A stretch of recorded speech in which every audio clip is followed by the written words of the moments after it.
Welcome to the Heart-Led Business Show, where compassion meets commerce and leaders lead with love. Join your host, Tom Jackobs, as he delves into the insightful conversations with visionary business leaders who defy the status quo, putting humanity first and profit second.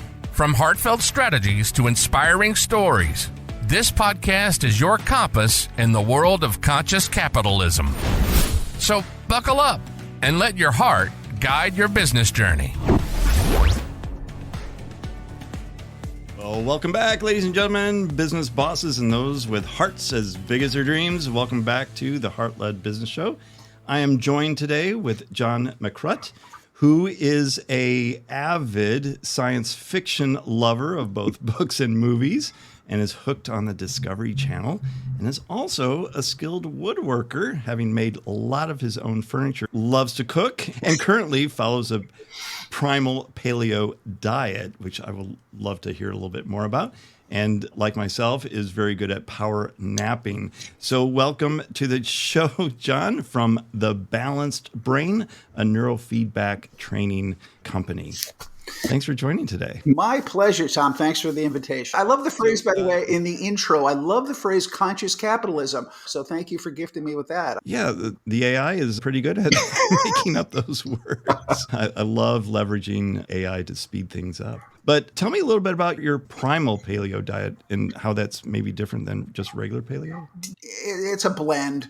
Yeah, I unfortunately lost my gallbladder a year and a half ago in a gallbladder attack, so I can't go fully keto, which would be probably a preferential diet, but lack of a gallbladder makes digesting fats extremely difficult, so I've had to cut back on some of that. But primal paleo, they're very similar in intent. It's more low carbohydrate is another way to think of it, for probably more commonly understood. Also an excellent diet. Lots of oils and fat, a lot of fat, because fat is where it's at. It's really one of the basic fuels. Certainly for the brain is designed to run on fat more than on sugar, and that's where we get into trouble. Awesome. First, I'd love to know from you what your definition is of a heart-led business. I fell into the neurofeedback business out of an experience with my own child, who is on the spectrum. I'm not even sure if she is anymore, let's be honest. But 20 years ago, she certainly was, and had all of the exhibitions of dysregulation that someone on the spectrum can have. She had a lot of the characteristics of challenge, and the predictions for her future were grim. We're going to have to support her for the rest of her life. She's going to live in a halfway house. She'll never have a job. And we're like, what are you talking about? It started in that space in my own heart. This is my child. I need to find an answer for her that's not what these people have described. And it ultimately, circuitously led me to neurofeedback. And seeing the changes in her, I gravitated towards, this is something that really interests me. I developed a passion for it because I was doing it with her. And bonding with my daughter around this particular invention, we did many. I'm not going to just say it was the one and only thing, but it certainly, in my view, retrospectively, was the most important thing that we did with her. And my developing interest in it turned into a passion, and I was doing something else entirely. I was in show business as a talent agent, and I just said, I got to leave that behind, and I have to go towards this. For a lot of reasons. Truthfully, in my experience in show business was also heartfelt. I liked actors as human beings, unlike most representatives who don't particularly like the actors, who view them as a commodity. And that was my friction. So even then, I knew that I can't be in a business that views a human being as a commodity. But fortuitously, this experience with my daughter showed up at probably the exact time that I needed it. It showed me that there are people out there, and the clinicians that we ran into at that time were those people. They were people who had devoted their lives pretty successfully to this mission of taking this technology to people for helping people. That's it. Neurofeedback is not a lucrative industry to be in. There's an adage around it. If you want to make a small fortune in neurofeedback, start out with a large one.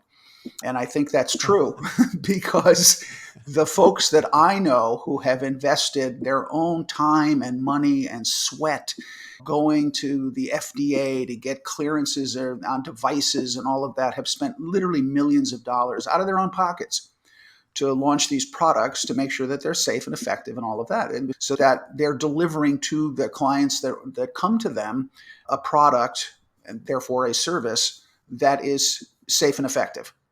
And those millions of dollars will never be recouped by those people. There's just not enough. So it literally is investing your life sweat into something that you passionately believe in. And any small business owner has probably similar stories about the capital expense needed to set up a business, whether it's a service or a product or whatever you're doing. There's an enormous amount of money that's outlaid to get yourself set up to deliver the thing that you deliver. And in truth, can you ever really recoup all of that? Probably not. But you do it anyway because it's the right thing to do. It's what called you to do this in the first place. Almost all the people that I know well in this industry of neurofeedback, neuromodulation, neuro training, whatever you want to call it, all have a personal story like mine. The Othmers, who I trained with initially, Susan and Siegfried Othmer, their experience was their son who had epilepsy. And they sought out something back, this is 35, 40 years ago now. They tried to find an answer, and they found one, a lovely woman in Santa Monica, California, who was doing this crazy thing with putting wires on people's heads, and it seemed to have an effect on reducing his seizure activity. So most of the people, and they were both physicists, they had nothing to do with this industry whatsoever. and they developed this large company out of it, and they're not rich. There's no pot of gold there. There just isn't. So you better, if you're going to be in this, you better be leading with your heart, because it's not going to satisfy the cold hard capitalist, bottom line oriented kind of person. It's just not. There are a lot of other industries you can be in. Pick one of those. If your desire is to have a Lamborghini and a private jet, this is not the business for you. Right. But even with that said, you still need to eat and have all the shuns, the transportation, habitation, and provide for the family. So how do you balance that capitalism aspect and then being a heart-led business owner? I guess it's looking at it historically. There have been people providing services for millennia. Whatever, the local shaman, he would take payment for his or her service. So you have to just come up with a level of transaction, I guess, that works for both parties. The tragedy of what I do is it is expensive to deliver. The equipment is expensive. The overhead, our rent is ridiculous. You go down the list.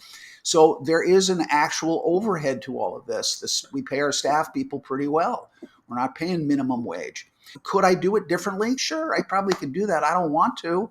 I want this to be an environment that's engaging and comfortable and people like it. But yes, there's an overhead.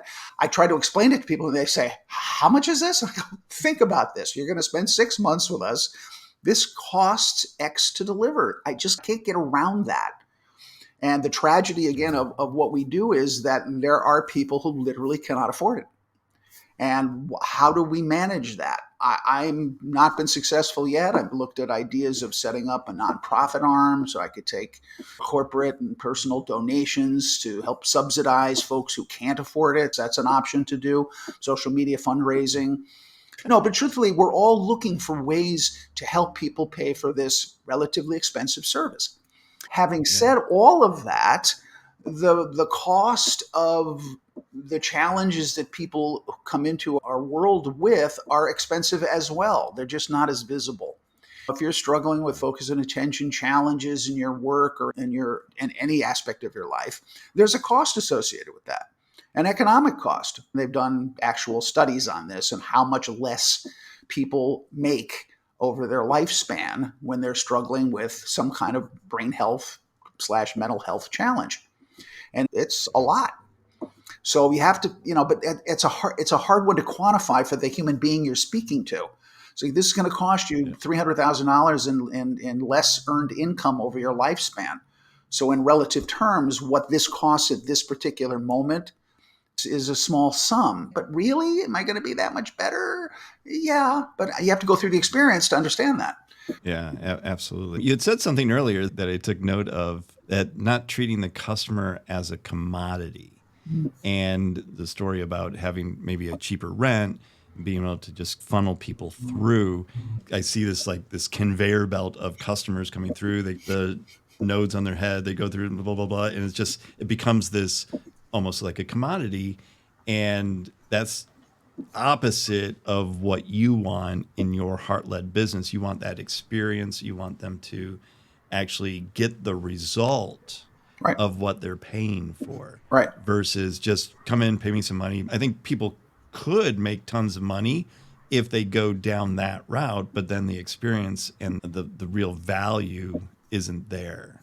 Is that what you were thinking? It depends how you set up your business. You can set it up to deliver maximum profit, or you can set it up to cover cost plus a profit that's reasonable for you as a human. Our goal is to have an experience with a client that is meaningful to them and to us.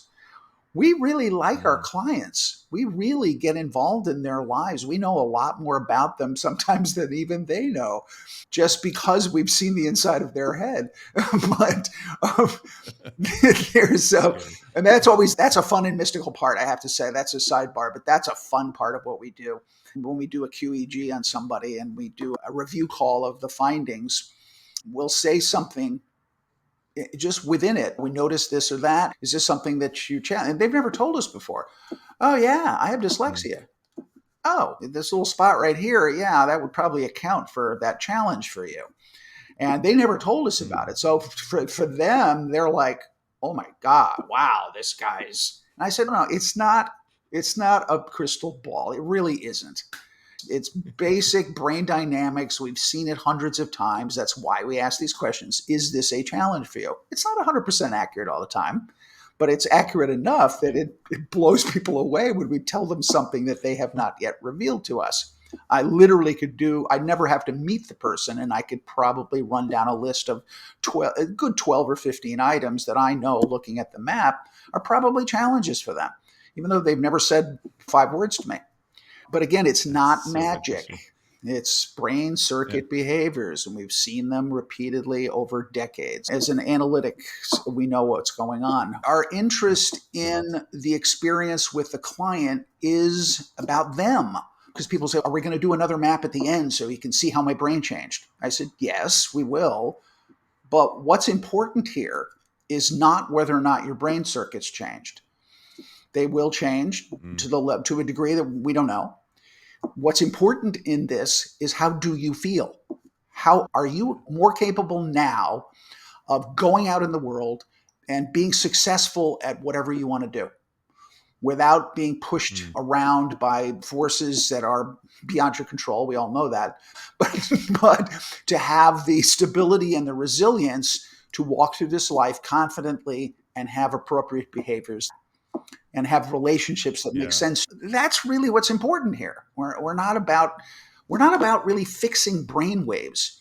We're about elevating human experience. It's interesting, like when you put the customer first, and really that is all about heart-led, right? Is you're thinking more about them than what's coming back to you in the end, which I think is just really beautiful way of running a business. I know of mills out there.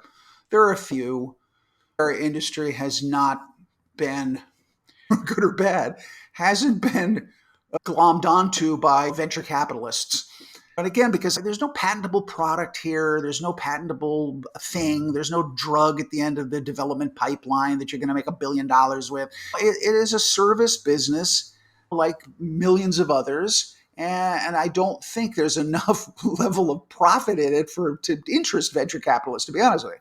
The mill idea or the factory model doesn't really work very well. The people who do this and are professionals at it have to have a certain level of training, and they're coming out of healthcare writ large. But most people who are doing this are psychotherapists. These are not widget makers who decided they're going to do neurofeedback one day. So the translation is not easy for anybody to make. You really have to be 90% of the way there, even to think about doing this. Heart-led, where it's at, it comes with the territory. Again, if you're a psychologist, why would you be a psychologist if you didn't have that sensibility, that innate sensibility that I want to communicate with people and help them through difficult times? It comes through in your delivery as well. You can see and hear the passion that you have for delivering this service, and I think that's really beautiful. Thanks for being a heart-led entrepreneur, heart-led business owner. Oh, I think we need more people like you, John. Tell us how we can learn more about you and the Balanced Brain. Visit our website. That's the easiest way.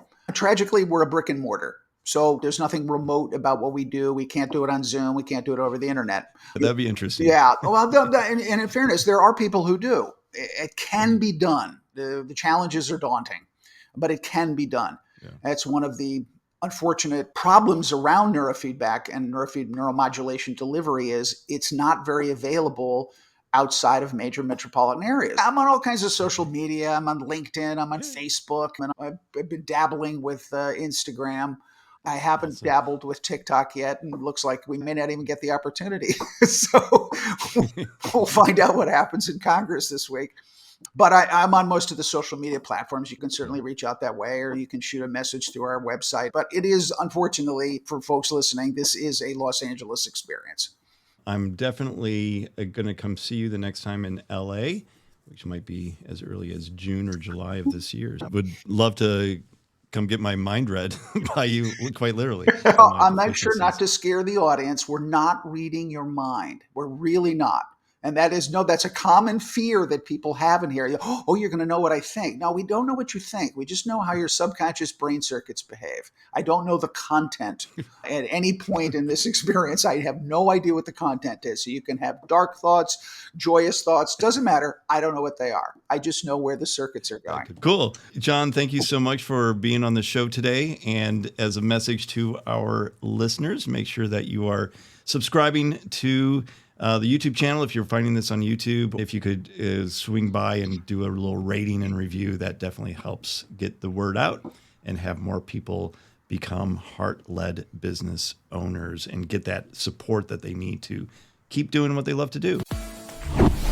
You've been listening to the Heart-Led Business Show, hosted by Tom Jackobs. Join us next time for another inspiring journey into the heart of business.